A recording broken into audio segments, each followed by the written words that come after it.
तो ये electric current क्या होता है? इलेक्ट्रिक करंट से एक स्टेप पीछे आते हैं और ये समझते हैं कि करंट क्या होता है।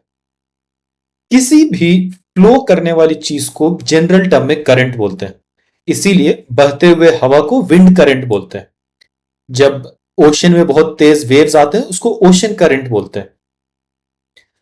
उसी तरह टेम्परेचर, कभी कभी बहुत ज्यादा हीट वेव्स क्रिएट होता है तो उसको हीट वेव्स या हीट वेव करंट बोलते हैं। तो बेसिकली कोई भी चीज जब फ्लो करती है तो उसको करंट कहा जाता है। यहां से आता है नेक्स्ट कि हम लोग को जो पढ़ना है इलेक्ट्रिक करंट, वो क्या है। इलेक्ट्रिक करंट को समझने के लिए हम लोग दो स्टेप पीछे चलते हैं और पहले हम लोग एक अनरिलेटेड टू इलेक्ट्रिसिटी एक चीज देखते हैं। अज्यूम करो एक बकेट है और बकेट में पानी रखा हुआ है। कुछ नहीं हो रहा, नॉर्मल वो बकेट स्टेशनरी है, पानी उसमें फ्लो कर रहा है अपने, मतलब उसी बकेट में आगे पीछे पानी कर रहा है, थोड़ा बहुत मोशन है पानी में। अब अगर बकेट का एक साइड तुम नीचे की तरफ झुका दोगे तो क्या होगा? पूरा पानी उस साइड आना शुरू हो जाएगा। अगर उस बकेट में एक पाइप लगा दोगे तो पानी वहां से पूरा नीचे आना शुरू हो जाएगा, लेकिन पानी नीचे से ऊपर वापस नहीं जाएगा। लेकिन अगर नीचे में एक वाटर पंप लगा दिए, मोटर लगा दिए, तो मोटर क्या करेगा? नीचे आने वाले पानी को वापस ऊपर भेज देगा। और क्योंकि बकेट टेढ़ा है तो वो पानी वापस नीचे आ जाएगा। तो ऊपर से नीचे आने के लिए ग्रेविटी के फ्लो की वजह से नीचे आ जाएगा, लेकिन नीचे से ऊपर उसको पंप एनर्जी लगा के वापस पहुंचा देगा। तो यहां पे हमने देखा कि जब ऊपर से नीचे आ रहा है तो उसमें कोई एनर्जी लगाने की जरूरत नहीं है, लेकिन जब वो नीचे से ऊपर जा रहा है तो उसमें एक्सटर्नल एनर्जी लगाने की जरूरत है। अब और इसको साइंटिफिकली समझते हैं कि पानी आखिर गिरा क्यों, बकेट को टेढ़ा करने की वजह से पानी क्यों गिरने लगा। यहां पे एक कॉन्सेप्ट आता है जिसको बोलते हैं पोटेंशियल, कि जब बकेट सीधा था तो पोटेंशियल बकेट के दोनों एंड पे सेम था, लेकिन जब बकेट टेढ़ा हुआ तो एक साइड में पोटेंशियल ज्यादा हो गया, एक साइड में पोटेंशियल कम हो गया। क्योंकि पोटेंशियल दोनों जगह अलग अलग है तो एक पोटेंशियल डिफरेंस क्रिएट हो गया, और पोटेंशियल डिफरेंस की वजह से उसके अंदर का पानी फ्लो करने लगा। इस पोटेंशियल को बोलते हैं ग्रेविटेशनल पोटेंशियल। ये ग्रेविटी की वजह से क्रिएट होता है। इलेक्ट्रिसिटी क्योंकि इलेक्ट्रॉन से रिलेटेड है तो इलेक्ट्रॉन इतनी छोटी चीज में ग्रेविटी का कोई असर नहीं है, लगभग ना के बराबर है। फॉर ऑल प्रैक्टिकल पर्पस कोई असर नहीं है। तो वहां पे एक दूसरे टाइप का पोटेंशियल जनरेट होता है जिसको बोलते हैं इलेक्ट्रिक पोटेंशियल। उसके बारे में हम डिटेल में आगे पढ़ेंगे। अभी इस वाटर वाले एग्जाम्पल को ध्यान में रखना, आगे हमारे काम आएगा।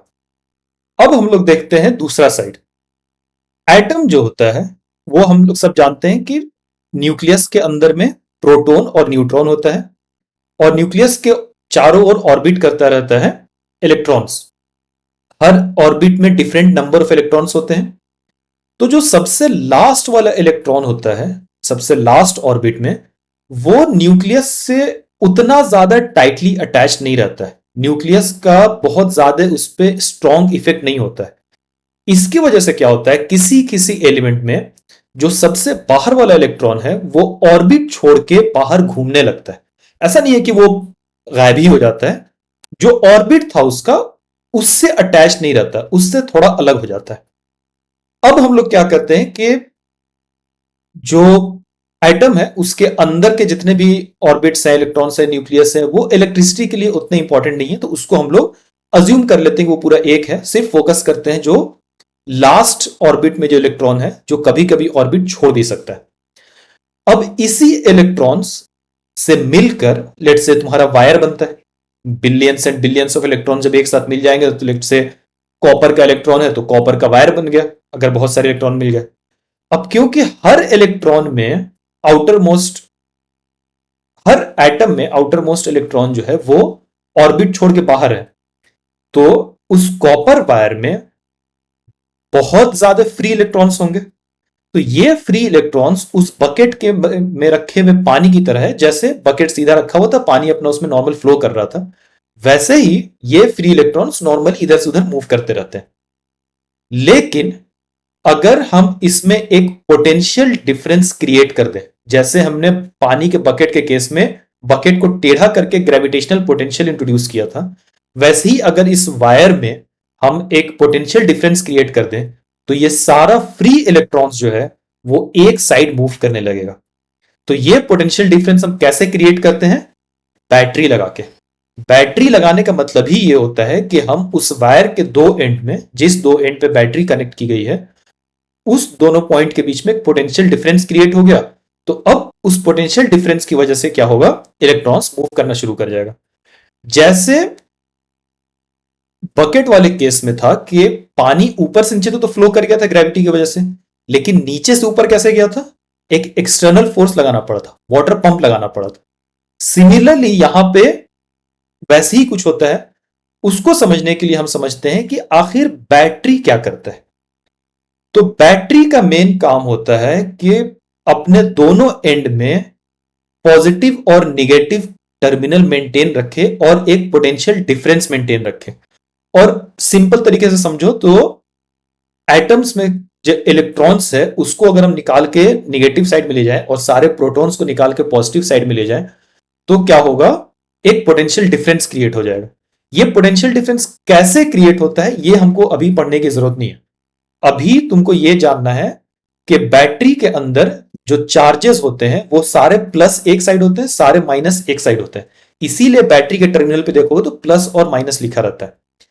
अब ये प्लस और माइनस तो नहीं रह सकते ना, क्योंकि प्लस और माइनस चार्ज एक दूसरे को अट्रैक्ट करते हैं। तो बैटरी में अगर हम प्लस सारा एक साइड कर दें, माइनस सारा एक साइड कर दें, तो क्या होगा? वो सारा एक दूसरे के पास अट्रैक्ट होकर वापस से कंबाइन कर जाना चाहिए। तो बैटरी का यही काम है कि उन दोनों को मिलने नहीं देता है और उन दोनों को हमेशा सेपरेट करके रखता है।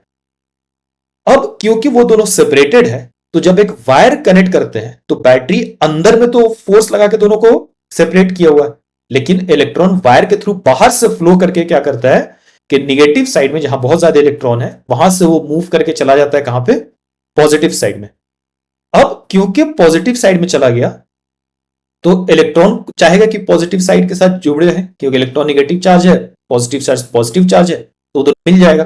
तो बैटरी फिर अपना एनर्जी यूज करके उस इलेक्ट्रॉन को खींच के वापस से नीचे की तरफ ले आता है। ठीक वैसे ही जैसे पंप पानी को खींच के ऊपर ले गया था। तो इस जैसे पंप में एक side free flow of water हो रहा था, दूसरे साइड उसको पुश करना पड़ रहा था, ठीक इलेक्ट्रिक सर्किट में जहां पे इलेक्ट्रॉन बहुत ज्यादा होता है वहां से फ्री फ्लो चला जाता है वो बैटरी के पॉजिटिव टर्मिनल तक। अब बैटरी के पॉजिटिव टर्मिनल्स के पास जब पहुंच गया तो बैटरी का काम है उसको फोर्स लगा के पुश करके उसको वापस से निगेटिव टर्मिनल पे लेके आए। अब क्योंकि बैटरी उसके ऊपर फोर्स लगा रहा है, उसको पुश कर रहा है, इसका मतलब बैटरी अपनी एनर्जी लगा रहा है। क्योंकि बैटरी अपनी एनर्जी लगा रहा है तो धीरे धीरे धीरे धीरे बैटरी की एनर्जी कम हो जाएगी। इसीलिए बैटरी कुछ दिन के बाद बैटरी क्या होता है? खत्म हो जाता है। धीरे धीरे पहले बैटरी का पावर कम होता है और फिर कुछ दिन के बाद डिपेंडिंग कि उस बैटरी का पावर कितना ज्यादा है, अगर बहुत हाई पावर है तो हो सकता है काफी ज्यादा दिन तक चलेगा। लो पावर हो सकता है कि किसी खिलौने में लगा दिए, उसको 2-3 घंटा खिलौना कंटिन्यूअसली रन किए तो धीरे धीरे वो बैटरी खत्म हो जाता है।